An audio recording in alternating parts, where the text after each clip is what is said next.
Hey guys, a very warm welcome to the session of NCERT series। ये है हमारा solution series जहाँ पे हम NCERT के सारे चैप्टर्स के सारे क्वेश्चंस के आंसर्स करते हैं discuss. I'm Ankana, your master teacher for social sciences at Vedantu, hoping all of you doing absolutely amazing। सो बच्चों क्यों कर रहे हैं हम ये सीरीज, इसके पीछे पर्पस क्या है? इसका पर्पस बिल्कुल भी आपको आंसर्स बना करके स्पून फीड करने का नहीं है। इसका पर्पस है कि हम कैसे क्वेश्चंस को देखेंगे, एनालाइज करेंगे और समझेंगे कि आंसर राइटिंग की जा सकती है। किसी सवाल को एनालाइज करके ये सोचना, इस चीज को समझना कि किस तरह का जवाब लिखना चाहिए। Because answer writing is a skill जो कि नेचुरली सबके अंदर नहीं आता है, हमें वो ग्रूम करना पड़ता है अपने आप को, हमें वो स्किल डेवलप करनी पड़ती है। And that is the purpose of this series. ठीक है, तो हम शुरू करते हैं हमारे answers. The rise of nationalism in Europe के आंसर्स करने वाले हम इस सीरीज के थ्रू अभी जो हम डिस्कस कर रहे हैं। आज हम डिस्कस करेंगे एनसीईआरटी सॉल्यूशंस पेज नंबर 3, 4 और 10 पे दिए गए इन टेक्स्ट क्वेश्चन, यानी कि आपके चैप्टर के बीच में जो क्वेश्चंस है। बच्चा, before I start discussing questions, I just quickly want to remind you of the Vedantu pro subscription, जिसकी वजह से आपकी ये सारी प्रॉब्लम्स बिल्कुल सॉर्ट हो गई हैं। आप कभी भी डाउट पूछ सकते हो, आपको सारे नोट्स मिलेंगे, सारा शेड्यूल आपके हिसाब से होगा। आप जिस लैंग्वेज में चाहो उस लैंग्वेज में लर्निंग कर सकते हो। End of course you get plenty of tests and assignments that will prepare you for your examinations. And then it comes with all of these bonuses of unlimited live classes, access to all the micro sessions and crash courses, of course in class performance reports, live performance reports मिलेंगी बहुत सारे quizzes होते हैं, बहुत सारे reports होते हैं। आपको ऑन टाइम लाइव जो है अपना स्टैंड मिलता रहेगा कि आप कितने वेल प्रिपेयर्ड हो, आप कहाँ स्टैंड करते हो। And all of this comes with a lot of personalised attention. बिल्कुल स्ट्रेस नहीं कि मैम डाउट है, अभी पूछूं नहीं पूछूं क्या करूं, क्योंकि आप बिना किसी भी सेशन से, बिना अपना सारा डाउट्स क्लियर किए कभी नहीं निकलोगे।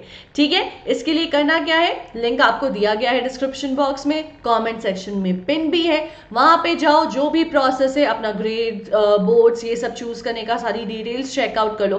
And then just go and pick up your plan of 1, 3 और 6 months, whichever is the most suitable for you. Guys, जो भी सब्सक्रिप्शन लोगे सिर्फ एक चीज जरूर करना, ये कोड लगा लेना, विच इज ANKPRO।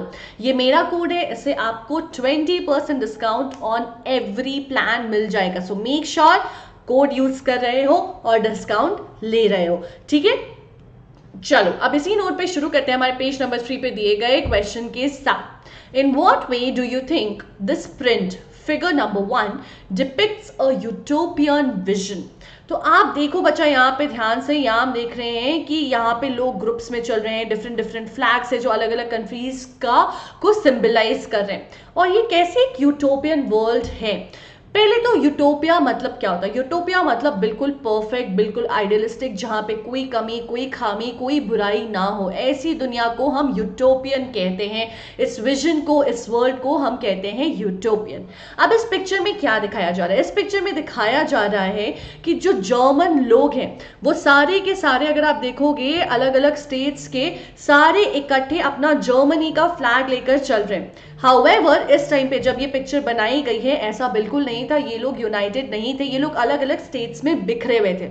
इसीलिए कहा जा रहा है कि ये एक यूटोपियन विजन है, ये एक परफेक्ट विजन आगे फ्यूचर में विजुअलाइज किया गया था, जिसके थ्रू ये सोचा गया था कि सब लोग इकट्ठे आ जाएंगे और जर्मनी फॉर्म हो जाएगी। ठीक है, अभी हुई नहीं है, अभी ये स्कैटर्ड है। That is why this picture depicts a utopian vision. अब हम देखते हैं इसका आंसर हम कैसे लिखेंगे। Utopian vision means that it is depicting something idealistic. The French artist F. Seurat was visualizing a dream of a world made up of nations. All of them did not exist as nations at that time when these prints were made. He has shown the German people with a common flag, although actually they were a number of different states at that time. So it is an idealistic or utopian vision. Okay? Moving on to the next question. आपको source दिया हुआ गया है, source ए Ernest रेनन का source है। वहां पे पूछा गया है what is a nation. So according to him what describes, how does he describe a nation? बच्चा nation according to Ernest Renan was not it all formed just because वहां पे लोग सेम लैंग्वेज बोल रहे हैं या एक ही रेस के हैं, एक ही रिलीजन फॉर्म कर रहे हैं। उनके हिसाब से एक नेशन को बहुत कुछ लगता है बनने के लिए, एक नेशन को बहुत सारे सैक्रिफाइसेस लगते हैं, डिवोशन लगता है, and then of course endeavour भी चाहिए। ये सारी चीजें चाहिए और तब जाकर के एक लार्ज स्केल सॉलिडारिटी बनती है जिसे हम नेशन कहते हैं। ये उनके हिसाब से था, ठीक है। उनका ये भी मानना था कि जो लोग हैं वहां पे उनको बिल्कुल, जो वहां पे इनहेबिटेंट्स है उन्हें हम कंसल्ट करना चाहिए। ये बिल्कुल एक अच्छी चीज है। It's not just it's not just a good thing, it is also a necessity. So ये सारी चीजें हमने देखी है सोर्स के हिसाब से। Let's see how can we frame the answer. The French philosopher Ernest Renan explained his understanding of what made a nation. According to him, a nation is formed by a common language, is not formed by a common language, race and religion. That's not just enough. To form a nation, endeavor, sacrifice, devotion are very necessary. A nation is a large-scale solidarity. Inhabitants of a nation have the right to be consulted. The existence of a nation is not only a good thing but also a necessity. A nation has never any real interest in annexing or holding on to a country against its will. The nations are important as existence of nation is a guarantee of liberty. Liberty would be lost if the world had only one law and only one master. Absolutely true. क्या बोला है, ठीक है। Moving on to the last question of today's session. Describe the political ends that list hopes to achieve through economic measures. तो बच्चा हमें पता है कि ये जो यूनियन यहाँ पे है जिसे हम ज़ोल्वरीन भी के नाम से जानते हैं, उसका पर्पस क्या था, उसकी इनिशिएटिव क्या थी। रशिया ने बनाई थी, उनका इनिशिएटिव था और कई सारे जर्मन स्टेट्स ने ज्वाइन कर लिए थे। बट ये चाहते क्या थे, ये चाहते थे कि जो अलग अलग जगह आप ट्रैवल कर रहे हो, हर बार जो आपको टैरिफ, हर बार जो आपको टोल देना पड़ रहा है वो बंद हो जाए, ठीक है, वो अबॉलिश कर दिया जाए। इसके साथ ये और भी ये चाहते थे कि जर्मनी जो है वो इकोनॉमिकली बहुत स्ट्रांग हो जाए, स्ट्रेंथन हो जाए। एट द सेम टाइम जो है मटीरियली जो है एक्सटर्नली, मतलब मटीरियली जो है उनका प्रोटेक्शन ऑफ इंटरेस्ट हो उनका, ये सारी चीजें बेसिकली इकोनॉमिक स्टेबिलिटी अश्योर करना चाहते थे।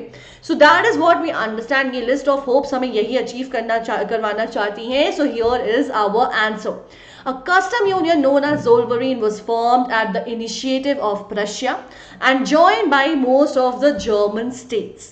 The union abolished tariff barriers and summed up over 30 currencies to 2. Earlier there were 30, it was summed up, the toll was being abolished. Besides this, the aim of the union was to bind the Germans economically into a nation by strengthening the nation materially through its protection of interests externally and stimulating its internal productivity. Okay, so with that we have come to the end of today's session, guys. Do not forget to like the video. If you feel this is helpful, do also share it with your friends. Do not forget to subscribe to the channel because we are going to discuss all the questions of this chapter and all the other chapters of NCERT of all your subjects. Do tell me in the comment section how did you like the video, if it helped you or not, and I will see you guys in the next session. Till then, stay home, stay safe, guys. Take good care of yourself. Bye bye.